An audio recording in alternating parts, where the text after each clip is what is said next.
नमस्कार दोस्तों, मिशन सरकारी जॉब यूट्यूब चैनल पर आप सभी का स्वागत है।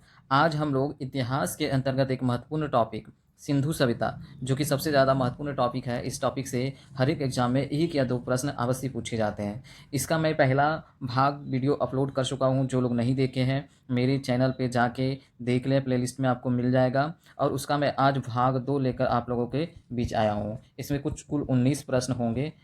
प्रत्येक प्रश्न का उत्तर के साथ हम लोग व्याख्या देखने वाले हैं। तो चलिए बिना समय को गवाए वीडियो की शुरुआत करते हैं। जैसा कि पहला प्रश्न आप लोग देख रहे होंगे स्क्रीन पर कि मोहनजोदड़ो में ग्रेट बाथ नामक स्नानागार किस सभ्यता की सबसे बड़ी सार्वजनिक इमारत था, जिसका आकार 11.8 मीटर गुना 7.01 मीटर गुना 2.4 मीटर था। तो ये किसका था? तो ये सिंधु सभ्यता का था। नेक्स्ट क्वेश्चन देखते हैं। नेक्स्ट क्वेश्चन क्या है कि लोथाल, अग्निकुंड और कालीबंगन जैसी साइटों में कौन सी निर्माण सामग्री के अवशेष प्राप्त हुए हैं? यानी कि लोथल, अग्निकुंड और कालीबंगन में कौन सी निर्माण सामग्री के अवशेष प्राप्त हुआ है? तो इसका जो सही उत्तर हो जाएगा कुम्हार की लाल ईंटें एवं काली मृत्तिका। इन स्थलों पर बने ईंट भित्ति अवशेष एवं काली मृत्तिका के नमूने मिले हैं। ये प्रमाण स्थानीय निर्माण तकनीकी और जल रोधक निर्माण सामग्री के उपयोग को उजागर करते हैं। नेक्स्ट प्रश्न देखते हैं कि नेक्स्ट प्रश्न क्या है कि मोहनजोदड़ो से मिली पशुपतिनाथ, जिसको त्रिमूर्ति देवता कहते हैं, त्रिमूर्ति देवता की मिट्टी की मूर्ति के चारों ओर किन किन पशुओं की अंकित छवियां विराजमान हैं? तो इसमें जो है छवियां जो विराजमान है वो है हाथी, गैंडा, चीता एवं भैंसा, यानी कि ऑप्शन ए सही है। तो मोहनजोदड़ो में जो पशुपतिनाथ है वो त्रिमूर्ति देवता की मिट्टी की मूर्ति जो बना हुआ है उसमें हाथी, गैंडा, चीता एवं भैंसा का चित्र बना हुआ है। मूर्ति पर चारों दिशाओं में हाथी, गैंडा, चीता एवं भैंसा के उकेरे गए पाए गए हैं। यह पशुपति पूजा की प्रारंभिक परंपरा और प्राकृतिक चिन्हों पर आधारित धार्मिक मान्यताओं को दर्शाता है। नेक्स्ट प्रश्न है मोहनजोदड़ो में टेराकोटा नर्तकी की मूर्ति किस रूप में प्राप्त हुई है? तो मोहनजोदड़ो में जो टेराकोटा नर्तकी की मूर्ति प्राप्त हुई है वो हुई है आदम के रूप में। उत्खनन में टेराकोटा नर्तकी की मूर्ति मिली है। ठीक है, यह सांस्कृतिक कला और मनोरंजन की परंपरा का एक प्रमाण है। अगला प्रश्न है हड़प्पा की मोहरों पर सर्वाधिक बार किस जानवर का अंकन पाया गया है? यानी कि हड़प्पा का जो मोहर है उसमें सर्वाधिक बार किस जानवर का अंकन पाया गया है? तो इसका सही उत्तर हो जाएगा ऊंचा भैंसा। ऊंचा भैंसा का जो है सबसे अधिक अंकन पाया जाता है हड़प्पा की मोहरों पर, यानी कि अधिकतर मोहरों पर ऊंचा भैंसा अंकित मिलता है। भैंसा व्यापारिक प्रतीक रूप में व्यापक रूप से प्रयोग होता था वहाँ पे। अगला प्रश्न है आयताकार मोहरों में एक महिला के गर्भ से निकलता पौधा किस प्रतीक रूप में दिखाया गया है? यानी कि आयताकार मोहरों में एक महिला के गर्भ से निकलता पौधा किस प्रतीक के रूप में दिखाया गया है? इसका सही उत्तर हो जाएगा ऑप्शन ए, यानी कि आयताकार मोहर पर। आयताकार मोहर पर यह प्रतीक स्पष्ट रूप से अंकित मिलता है। इसमें जीवन, प्राकृतिकता और उर्वरता के प्रतीक रूप में देखे जा सकते हैं। अगला क्वेश्चन है लोथल एवं चन्हुदड़ो जैसी कार्यशालाओं में कौन से शिल्प कला के अवशेष मिले हैं? तो इसका सही उत्तर हो जाएगा ऑप्शन बी, यानी कि मनके बनाने के अवशेष मिले हैं। अगला प्रश्न है सिंधु सभ्यता की लिपि इंडस स्क्रिप्ट का स्वरूप किस श्रेणी में माना जाता है? तो सिंधु सभ्यता का लिपि जो माना जाता है इसका सही उत्तर हो जाएगा सी, यानी कि भाव चित्रात्मक। लिपि में चित्रात्मक चिन्ह जीव, जंतु, वस्तु या आकृति के आधार होते हैं। अभी तक इसे पूरी तरह पढ़ा नहीं जा सका है पर अधिकांश संकेत चित्रात्मक ही है। सिंधु लिपि की लेखन दिशा के बारे में अध्ययन क्या दर्शाते हैं? यानी कि सिंधु लिपि जो था वो लिखा कैसे जाता था? तो ये जो लिखा जाता था ये दाएं से बाएं तरफ लिखा जाता था। दिए गए मिट्टी के पट्टों पर अंकन दाएं से बाएं मिलता था। यह सामान्यतः दाएं हाथ से अंकन की परंपरा का संकेत है। अगला सिंधु नगर नियोजन में किस पद्धति को अपनाया गया था?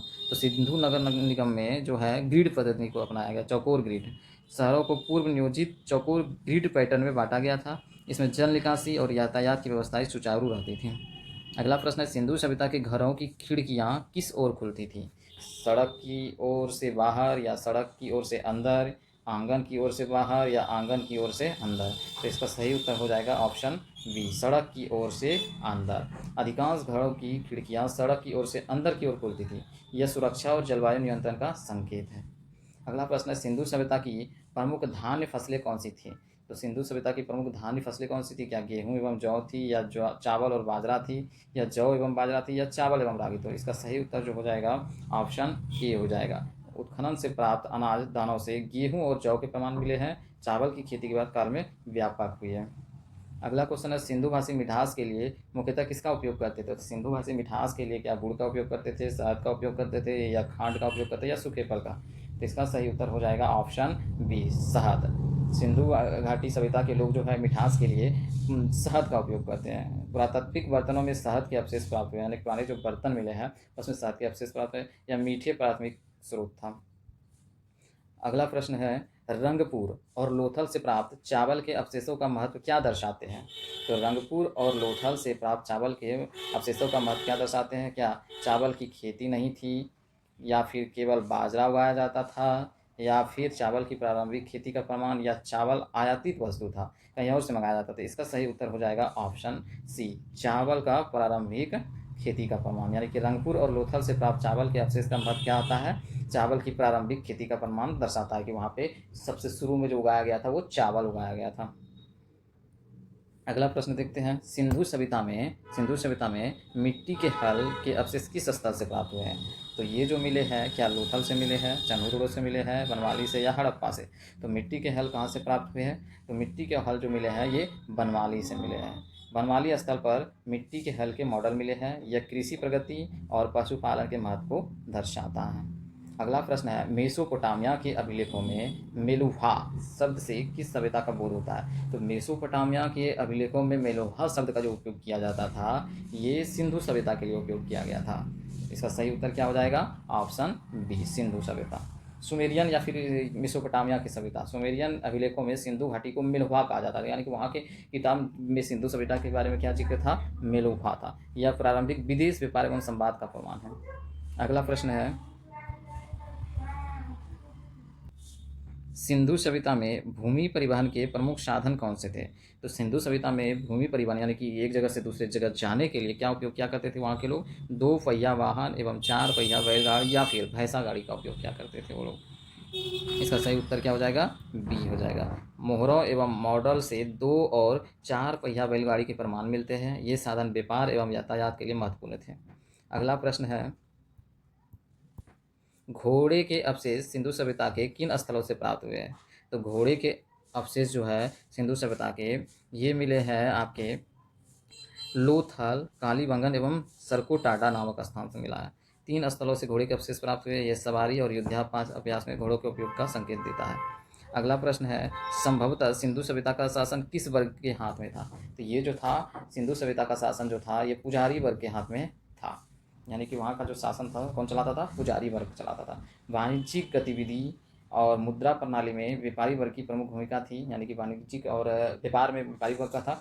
मोहरों और आर्थिक योजनाओं में इस वर्ग की सहभागिता स्पष्ट देखी जा सकती है।